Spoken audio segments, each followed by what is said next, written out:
This is going to be a really fun game. I can't stress this enough. And maybe you might be thinking at the beginning of the season, after Kansas State lost to, I don't know, Army, you would have thought this game wouldn't have been exciting at all, especially the narrative behind Texas Tech, how great they look. They are truly a college football contender. But over the last couple weeks, really since that first bye week, Chris Klieman has turned around this Kansas State team. There has been the kind of narrative where Chris Klieman said he's gone back to fall camp. They didn't even scout and prepare for UCF. He mentioned that on Monday. They just focused on getting back to basics, and that helped them win their first Big 12 game of the season against Scott Frost's new UCF team. And then it's kind of continued on. Of course, you got that heartbreaking loss to Baylor in the middle of all this, but big wins against TCU, huge win against Kansas. Might I add the exact same score that you beat Kansas, 42-17. And then we are getting ready to play this one in Manhattan. This resurgence right now, can't stress it enough that it's been a lot about the defense and, of course, about Avery Johnson not only playing hero ball, but finding a way to not commit turnovers. The defense is leading the country in takeaways. Avery Johnson is not throwing interceptions. That combination is a huge success indicator for sure. Of course, you got to bring in Matt Wells in this conversation. He's had a lot of polarizing ups and downs this year with his play calling, but starting to be trending in the right direction for Kansas State. From the outsider perspective, Chris, what do you think about Kansas State heading into this game on Saturday? Well, I can't believe that they're starting to figure it out and playing a really good ball as the season goes along. I've never seen this before. This is just like, rinse and repeat. I mean, this is one of those. Sometimes in college football, it's not about where you play them. It's about when you play people. And if you play Kansas State a month ago, probably a different scenario than what you're going to get this weekend. I think that there is culture within that Kansas State program. I think there always has been, with the exception of one hiccup in between Bill Snyder's stints. There was a coach there that he kind of lost it. Coach Prince. I don't know what you're doing these days, but the rest of the conference loved you, man. I got to tell you, it's been a bit of a nightmare ever since with the Bill Snyder stints, and then obviously Coach Klieman, because you just have to go earn it. So it doesn't surprise. And Christian, you tell me, but like I know that there was a lot of talk about Texas Tech, but I think that Kansas State was picked by a lot of folks to win this thing. Vegas. There was a lot of media outlets that had Kansas State as and I had no problem with it. I had them in a very it felt like Arizona State was deserved to be picked to win this. They had a lot back. It was their league. I was most worried about the Arizona State game for Texas Tech. It sounds like deservedly so on my end, unfortunately, for the Red Raiders. But the Iowa States, the Kansas States, because you just hadn't really done anything yet to like deserve it. And the paper portal class, I just don't know. So, but maybe now they're realizing expectations and that they're starting to figure it out at the right time. And I think that you touched on it. It's amazing how much easier football is when you have a bunch of extra possessions in a game compared to the other guy. It's like playing a basketball game and be like, okay, these 6 times down, you don't get to shoot. These 6 times down, we're going to get to shoot. Well, odds are you're going to make a few of the shots, and if they don't get to score on some of their possessions, I mean, it's math, right? So it has been fascinating to watch the takeaway numbers. And then when you're not turning it over yourself, I mean, it equals victories, and 3 of their last 4 are double-digit wins, TCU, UCF, and obviously Kansas. So it seems pretty simple for Texas Tech. You want to have a chance, you want to go in there and win, don't turn it over, period. No excuses. Like, don't muff the punt. Don't throw a contested pass. Cover it up. I mean, the whole thing. I mean, and everybody goes into these games thinking the same thing, but it just seems paramount in this one. And my question is, if Kansas State doesn't get 2 to 3 takeaways, what then?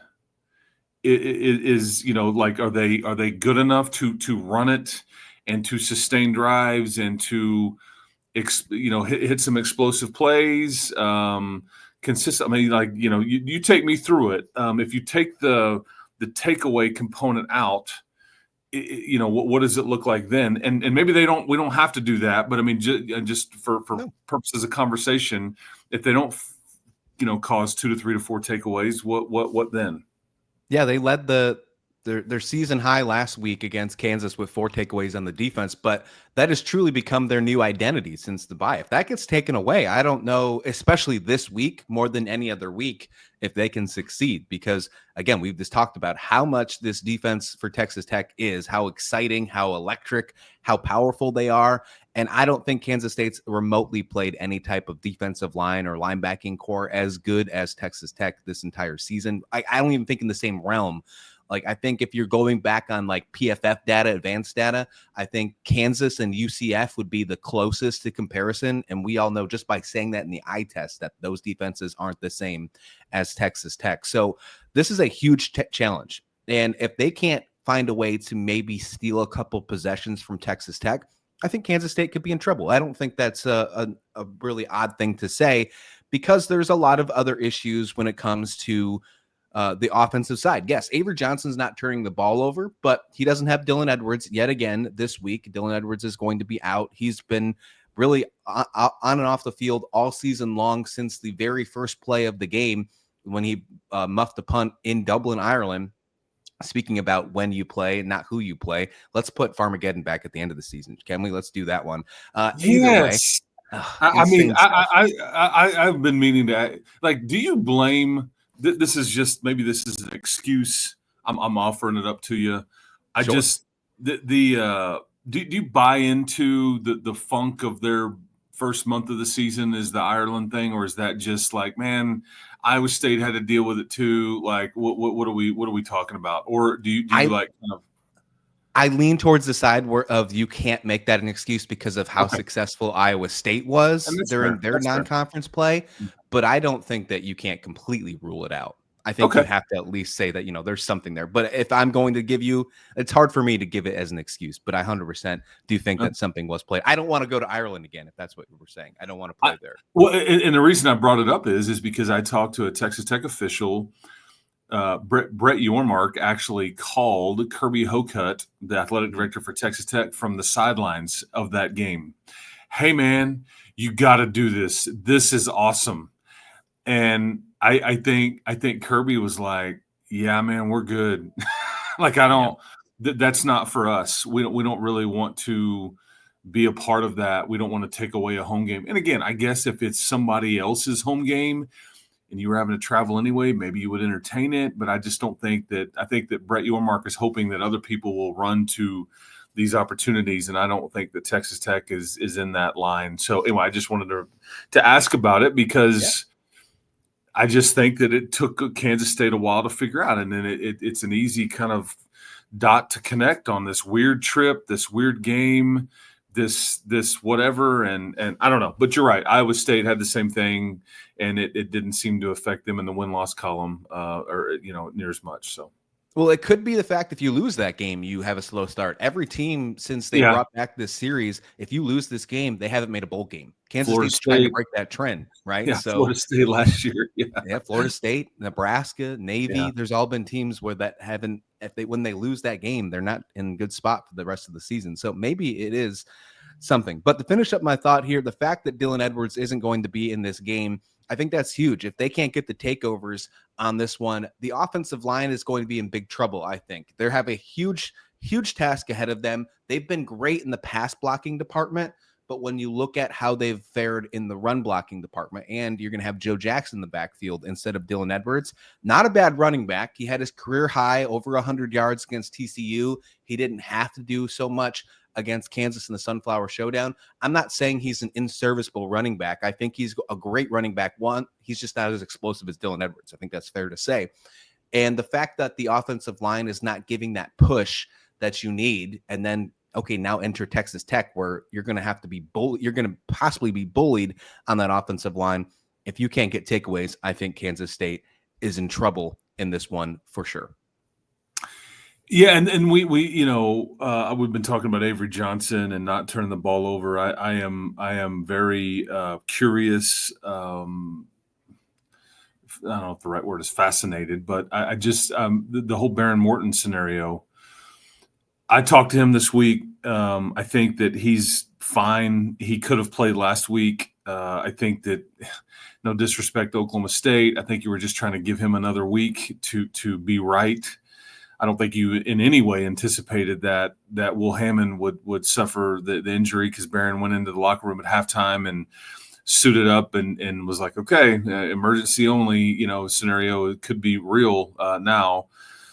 But I'm curious how he'll play in this game, just because it's been 2 weeks, but also because Barron came back to try to achieve something. And it's also fascinating to me. Matt Wells is the one that recruited him to Texas Tech. Matt Wells basically had his choice of Baron Morton and Sawyer Robertson. Sawyer Robertson was in Lubbock, Texas, like 10 minutes from your campus. And I remember at the time the workouts that played out. Sawyer Robertson just didn't look good, and Barron was much, and Barron had grown up in Lubbock and all that. Anyway, that the choice was made, and Sawyer ended up going to Mississippi State, and now he's ended up at Baylor and all those things. He went to Mississippi State to play for Coach Leach, but this is just. But Barron is kind of like, it all leads to this. I mean, here it is. Your lengthy injured tenure that has been really good at times and has been very frustrating for him at times. It all just kind of points to this. And what does he play like? Does he try to do too much? Does he have his moment?